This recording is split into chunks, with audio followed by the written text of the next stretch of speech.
They told you history was settled.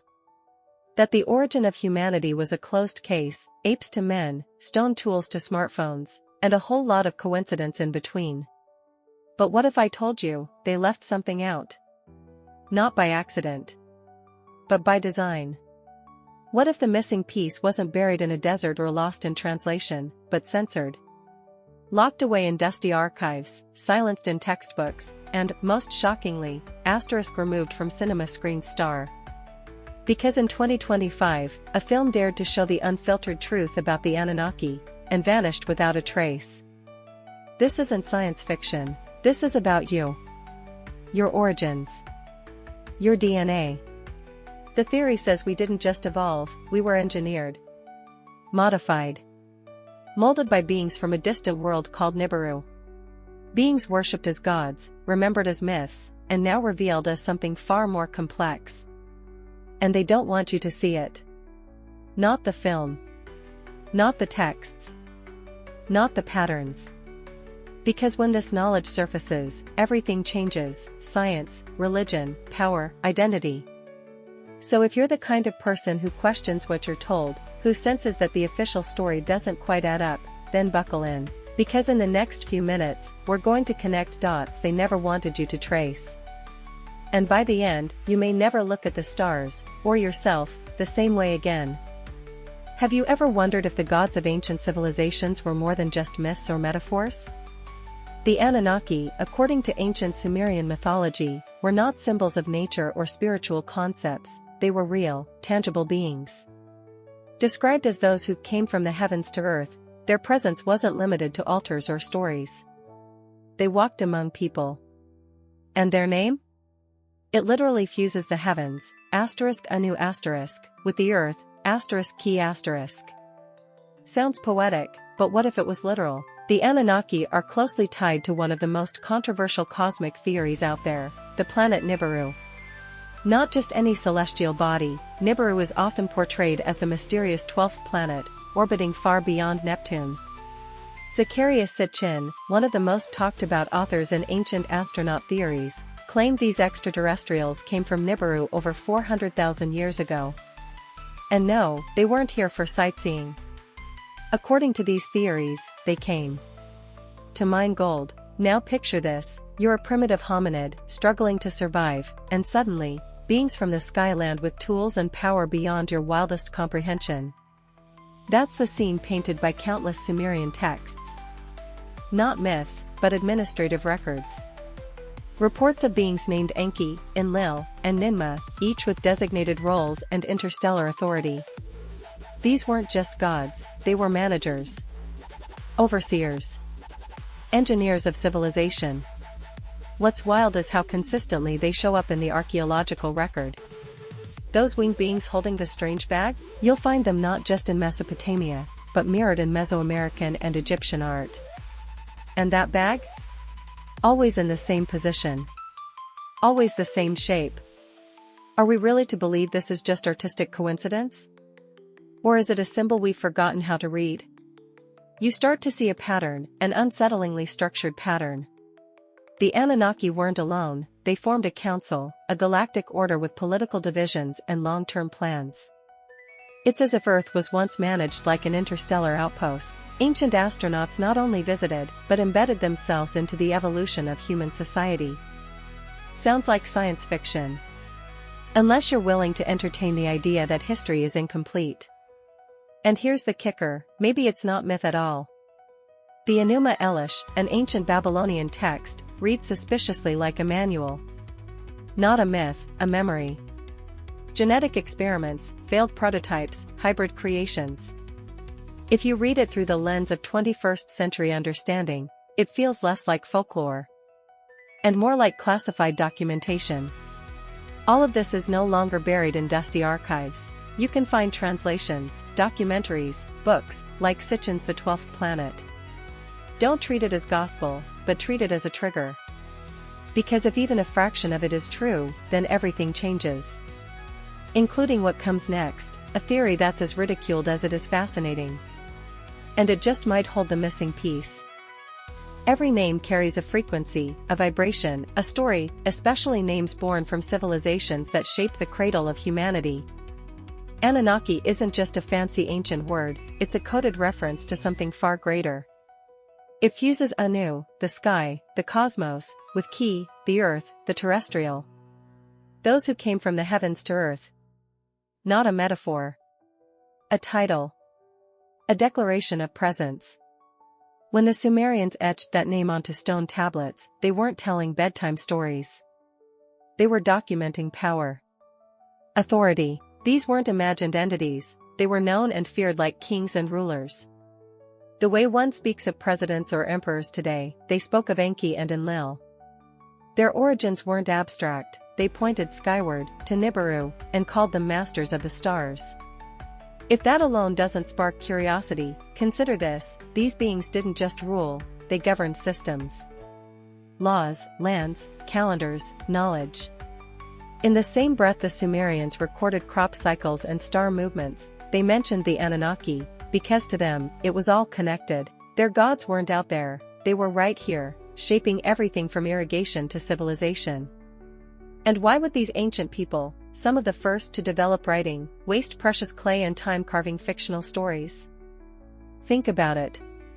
They recorded laws, trade routes, astronomical data. And the Anunnaki. If they were capable of creating one of the first legal codes, do we really believe they suddenly became delusional when speaking of the ones from the heavens? We don't write about Spider-Man on the same page we log taxes. But the Sumerians? They documented the Anunnaki alongside census data. That tells us something. Their presence wasn't a myth, it was part of life. As natural to them as rainfall or the lunar phases. The question isn't whether they existed, the question is whether we've forgotten how to recognize them. Even stranger? The Enuma Elish, a Babylonian creation myth, carries uncanny echoes of the Anunnaki legacy. Wars in the heavens. A restructuring of Earth. Genetic manipulations. It might sound like sci-fi, but the structure of the story feels alarmingly scientific.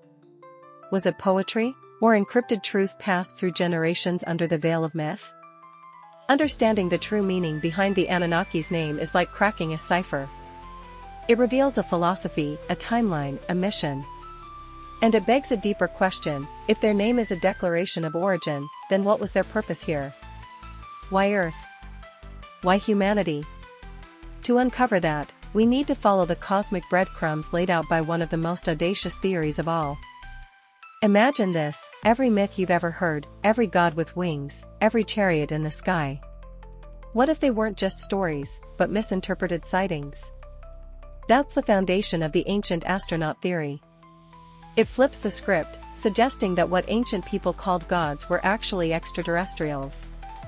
Not angels, not spirits, visitors from the stars, flesh and blood, with motives, tools, and agendas. The theory posits that thousands of years ago, long before written history, Earth was visited by beings not native to this planet. They came from distant star systems, perhaps Nibiru, bringing with them knowledge, power, and a plan. The signs? Everywhere. From cave paintings of helmeted figures to legends of beings descending in fire and light. From sky maps etched in stone to machines described in sacred texts. The Sumerians weren't the only ones. The Dogon tribe in Africa spoke of Sirius B before it was discovered. The Hindus described flying vimanas with detailed mechanical function. The Mayans tracked Venus with eerie precision. All of them, separated by oceans and millennia, yet united by one theme: beings from the heavens arrived, gave wisdom, then vanished. Think about the legends of Prometheus giving fire to humanity. Or the Book of Enoch describing beings who descended to teach forbidden knowledge. These aren't isolated tales, they're echoes of the same song sung in different languages. And the Ancient Astronaut theory listens closely. It says, this is no coincidence. This is cultural memory of contact. Now, not everyone buys it. Mainstream historians wave it off as fantasy, but they also can't explain how some ancient sites were built with techniques we still struggle to replicate. How the Great Pyramid aligns perfectly with true north. How ancient texts contain knowledge of planets invisible without telescopes. Either they guessed, or they were told. This theory isn't about little green men, it's about perspective. About realizing that maybe we're not the pinnacle of progress, but part of a larger narrative. Maybe we're not the first to rise, just the latest. And if that's true, then what else have we misunderstood? What wisdom have we buried under the label of myth? These ideas are more than just intriguing, they're disruptive. They challenge everything from religion to science, from identity to destiny. And they lead us to one of the boldest claims of all, that humanity as we know it might be a product of intervention. A genetic experiment carried out by the Anunnaki. Sounds wild? Just wait until you hear what comes next. What if humanity didn't evolve purely by chance, but was designed? That's the core of what many ancient astronaut theorists believe. That the Anunnaki, upon arriving on Earth, found primitive hominids and saw potential. But instead of waiting for evolution to run its slow course, they decided to intervene. To accelerate the process. To create a new being, us. According to texts like the Enuma Elish, the Anunnaki faced a crisis. Their mission, harvesting Earth's resources, especially gold, was too labor-intensive. Their own kind rebelled. The solution? Bioengineer a new workforce. They took the creatures of the Earth, early hominids, and combined them with their own genetic essence. Not folklore, genetic manipulation star. Described thousands of years before we even discovered DNA. The ancient tablets don't shy away from the details. Enki and Ninmah, Anunnaki deities, are said to have worked in a house of creation, experimenting with forms that failed. Until they succeeded. The result? A hybrid. A being capable of thought, speech, obedience. Sound familiar? That prototype is called Adamu. And yes, the name mirrors Adam, the first man in the Bible. Think about that. A civilization with no knowledge of modern biology somehow describes gene splicing, failed clones, and hybrid trials. These aren't metaphors, they're protocols. And when you line this up with sudden leaps in human development, language, art, agriculture, it doesn't look like coincidence. It looks like a program coming online. In fact, some scientists have pointed out anomalies in our genome, sections of DNA that appear to have no evolutionary path, no precursors. Are these natural mutations? Or fingerprints? Could parts of our DNA be the result of an ancient lab, buried not in the earth, but within us? You won't hear that in a university lecture. But the possibility haunts the edges of science. And if we really are a creation, engineered by those who came from Nibiru, then what does that make us? Servants? Experiments? Or heirs? It's a chilling question, and not one with easy answers. But it reframes everything: religion, identity, our place in the cosmos. We're not just asking where we come from, but why. And this is only the beginning, because once this hybrid species was created, it didn't just survive, it thrived. It built. It observed. It remembered. And the fingerprints of that intervention are scattered all across our planet, in pyramids, ziggurats, and megaliths.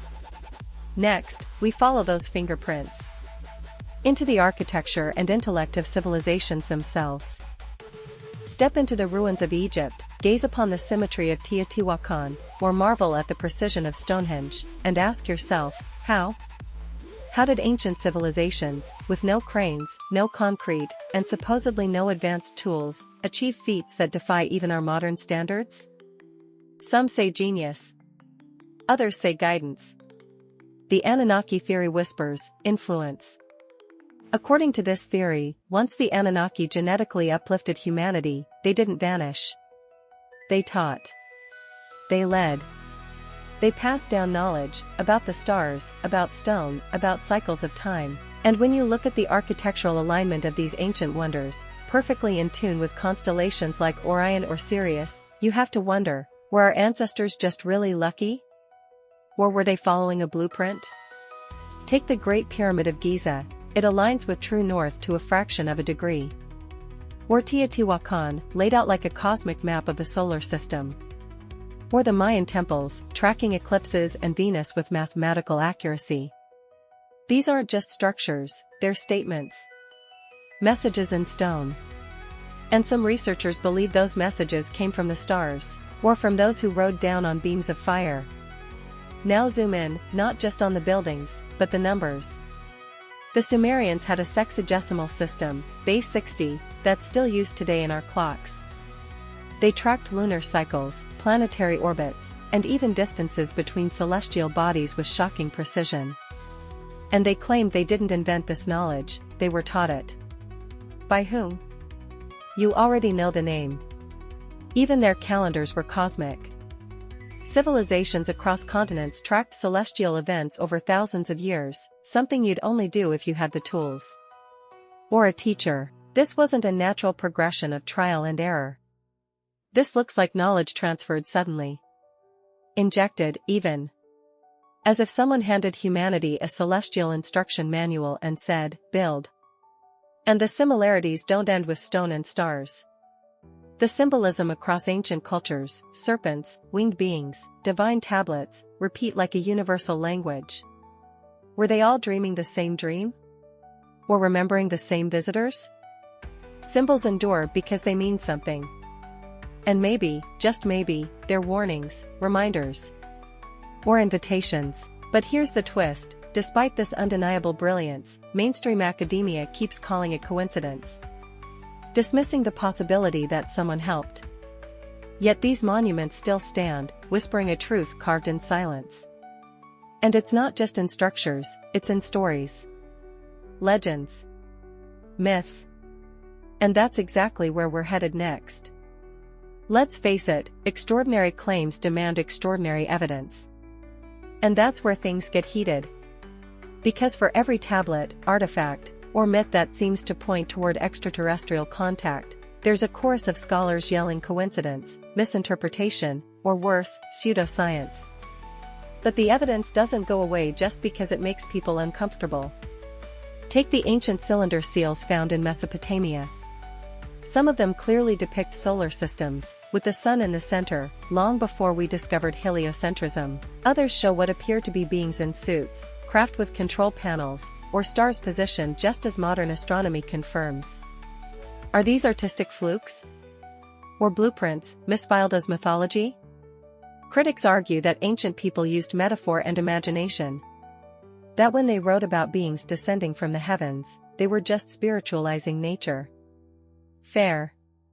But how many metaphors involve detailed planetary knowledge, technological tools, and specific instructions? At some point, the line between myth and memory gets blurry. Mainstream archaeology insists we stick to the visible, the measurable, the carbon datable. And yet, when something doesn't fit, like a megalith weighing hundreds of tons placed with laser-like precision, it's either ignored or labeled a mystery. It's safer that way. Because admitting the alternative would break the entire narrative of human history. Science leans on evolution by natural selection, and indeed, that's a proven engine of life. But even some geneticists have raised eyebrows at the sudden appearance of Homo sapiens with advanced cognition. Language, symbolism, abstract reasoning, they all surged in what feels like a cosmic blink. Was it a mutation? Or activation? And let's talk about suppression. There are claims, hard to verify, but hard to ignore, about sealed archaeological finds, missing tablets, and excavations classified for national security. Sounds like sci-fi, right? But why would a government care about an old statue? Unless it threatens the narrative it built its authority on? Controversy fuels curiosity.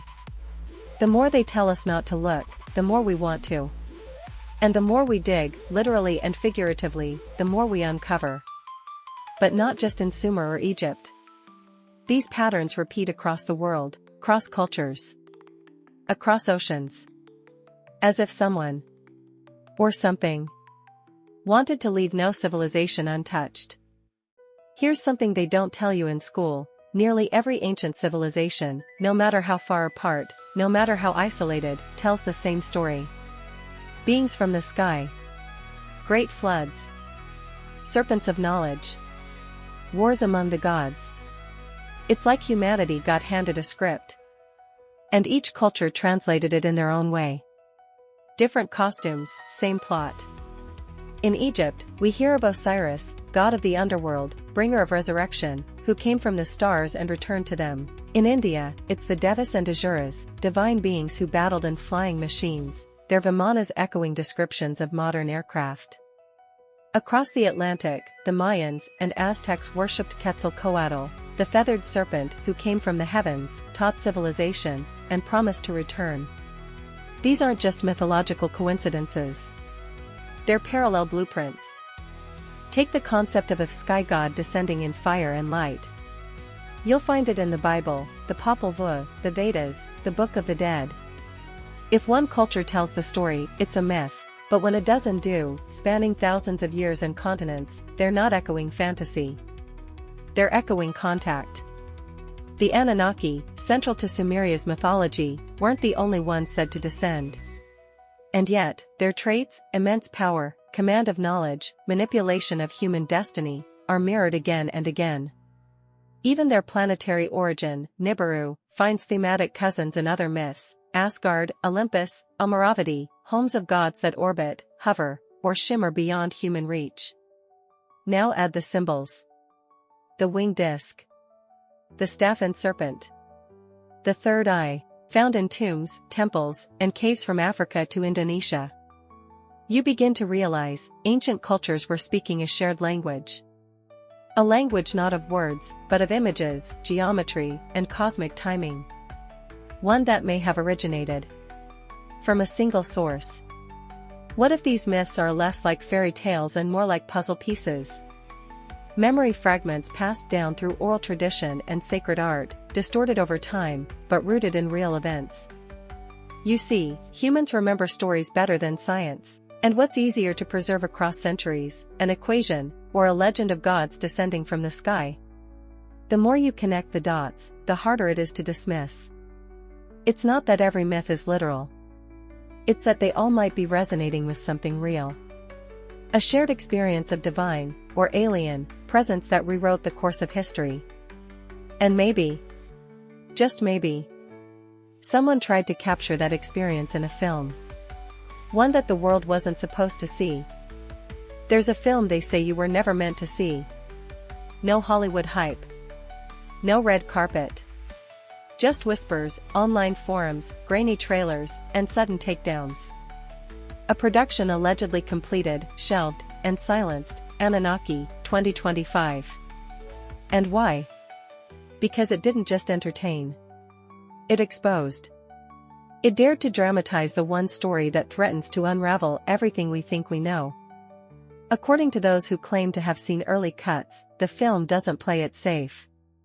It doesn't treat the Anunnaki like distant metaphors or fantasy. It shows them as real.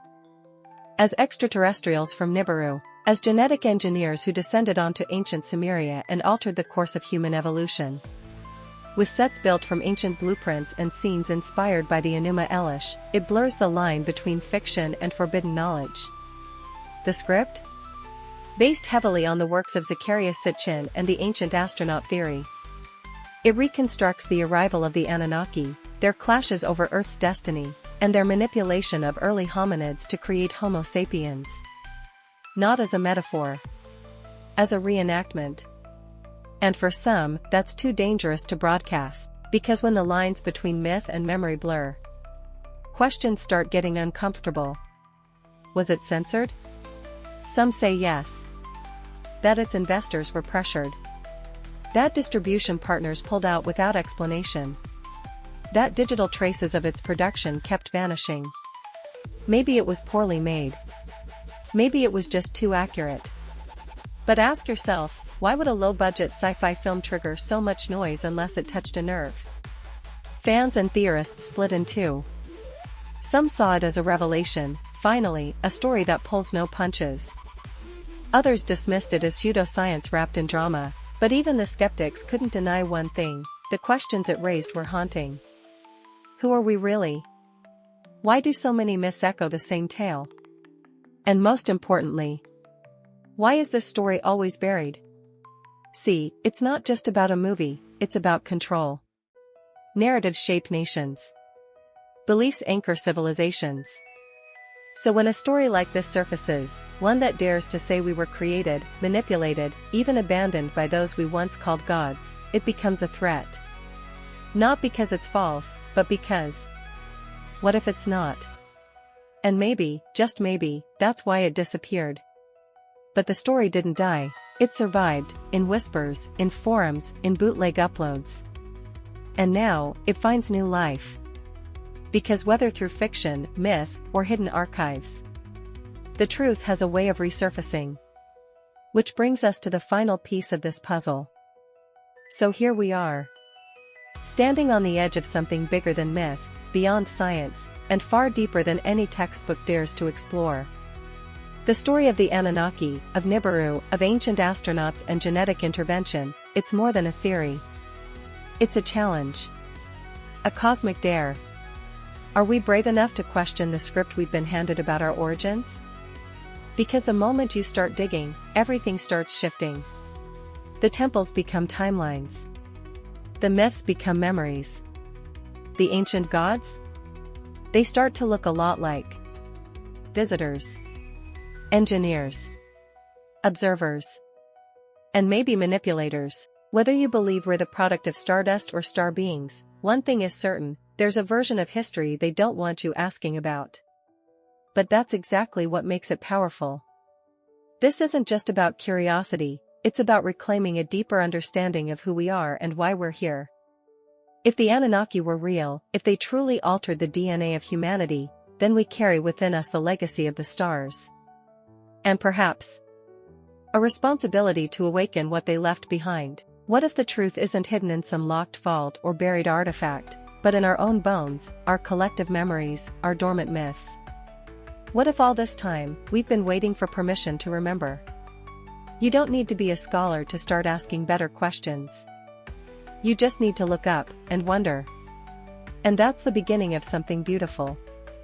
Because even if the mainstream laughs, even if institutions ignore, the story continues. In your thoughts. In your dreams. In the moments when you stare at the stars and feel that strange tug in your chest, the call of origins long forgotten, but never truly lost. So now that you know, really know, can you go back to believing the old script? That we're just an accident of evolution? That gods were only stories? That ancient ruins are just rocks stacked by primitive hands? Or will you choose to see the patterns? The whispers in stone. The blueprints in myth. The fingerprints in our very DNA. Because if the Anunnaki were real, if Nibiru was their home, and if we were shaped by something not of this earth, then what does that make you? A mistake? Or a miracle? The truth is, knowledge without action is just trivia. So ask yourself, what will you do with this? Will you keep scrolling? Or will you start connecting the dots that have always been right in front of you? Let's build this journey together. Hit that subscribe button and turn on notifications, because we're just getting started. There's so much more to uncover, so much they never wanted us to ask. But we're asking now.